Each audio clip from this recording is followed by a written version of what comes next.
Hey Stitch Cutie, I'm Brittany with Stitches of Love Quilting, and this is the video tutorial for making this adorable scissors mug rug. So from your kit, you'll have your fabric and your fusible batting, and then you'll have all your pre-fused laser cut applique pieces. I've gone on and peeled the backing from all of them so they're ready to go.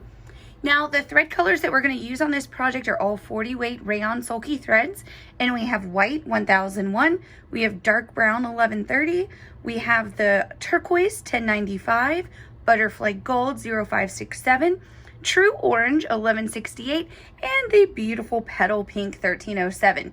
In front of me, I have my perfect stack, which consists of my light pad, my applique glass and cutting mat, fusing mat, and my Steady Betty, and of course my steam fast travel iron. So what we're gonna do is load the file for the back of our mug rug. We're gonna load our white thread, and let's begin. All right, so with that first step, you have one rectangle stitched in the center of your hoop. You're gonna take the fabric for the back of your mug rug, and you're gonna put it right in place so it covers that. Put a little tape to hold it down, keep that white thread on. The machine is going to then put this in place, which will also give you your trim line, and it's going to give us our first applique outlines. Okay, so now you have your first two applique outlines, and that is for the cute little spool top and bottom of the little accent for the back, which is a little spool. So we're gonna put both in place. Now, fun fact, all of the spools are exactly the same, so it's really easy to get them in place. Then give them a press. Now we're going to keep that white thread on for one more step. We're going to put this back on, and the machine is going to give us an outline for the spool itself. Alrighty, so now we have that outline. It's time to put our little spool right in place. And all these fabrics are a really fun line from Lori Holt. They're all basics of the Lori Holt fabrics, and they're just adorable, aren't they? So now it's time for our color change. We are going to load spool color 1130, the dark brown, and the machine is going to do the cutest little buttonhole stitch around both the spool top and edges. Okay, so now both little ends are stitched. It's time to load your 1095, this turquoise color, and the machine will do the cute little buttonhole stitch around the center of your spool.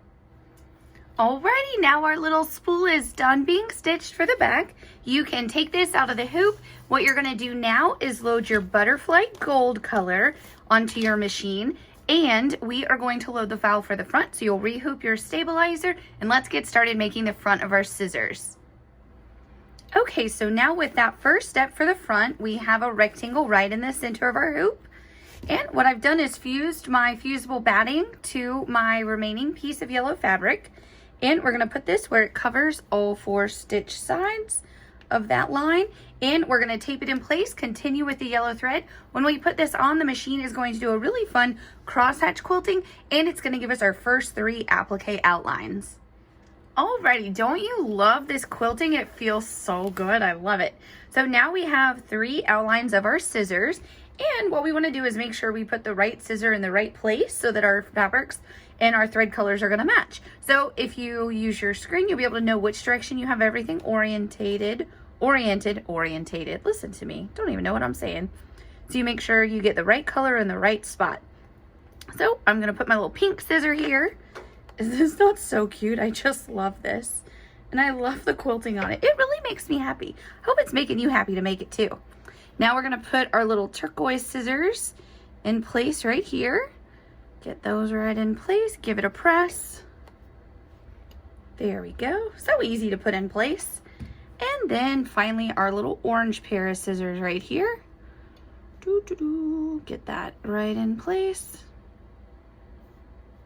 There we go. And press this. Now we're going to leave that yellow thread on for one last step, and the machine now is going to give us the applique outlines for the bolts that go right in the center of our three pairs of scissors. Okay, so now we have those three little pieces outlined. Let's put them in place. So we'll put this fun, like raspberry colored bolt right there. Then our turquoise bolt right here. And last but not least, the orange bolts. And let's give those all three a press. Now for the next steps, I'm going to take my hoop on and off so I can show you what's being stitched and talk about the thread changes. But at your house with your embroidery machine, you don't need to take the hoop on and off anymore. So first color change, we are going to put the orange color on, and the machine is going to do a lovely buttonhole stitch around your orange pair of scissors.